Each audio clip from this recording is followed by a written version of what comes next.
যদি ভারতের বিরুদ্ধে লড়াই করতে হয় বসে বসে দিবেন না, দাঁড়িয়ে লড়াই করতে হবে।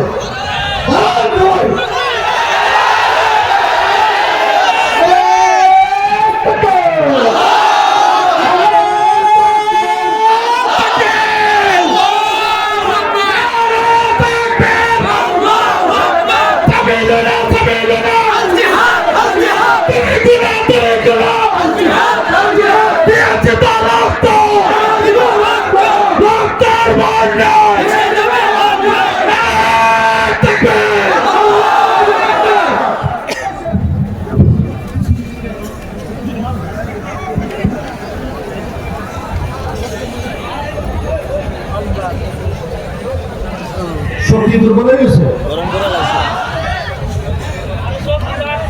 পরিষ্কার ভাষায় বলি, ভারত যদি বাংলাদেশের দিকে চোখ থাকা চোখ তুলে তোলা হবে।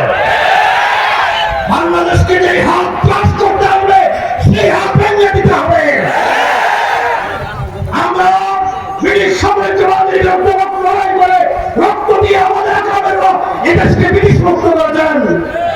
সুতরাং হিন্দুত্ববাদী জালেমরা 16 বছর এই দেশের আলেমদেরকে শান্তিতে করে তুলেছে দেন।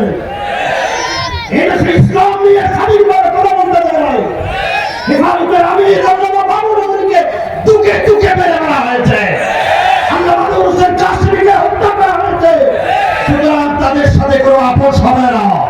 শাপলা চত্বরের রক্তের গর্জনা নিয়ে গড়ে ফিরে যাওয়া যাবে না। গড়ে ফিরে যাবে।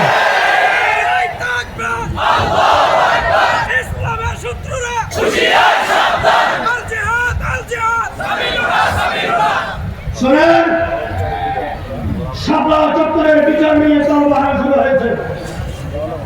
অন্তর্বর্তীকালীন সরকারকে স্পষ্ট জানিয়ে দিতে চাই, নবীর ইজ্জত রক্ষা করার জন্য যদি 73 সালে শাপলা চত্বরে এই নবী প্রেমিকরা হেফাজতের কর্মীরা আমার শরীর সৈনিকরা দিয়ে রক্ত রাখত, 24শে জুলাই বিপ্লব করদের সংগঠিত।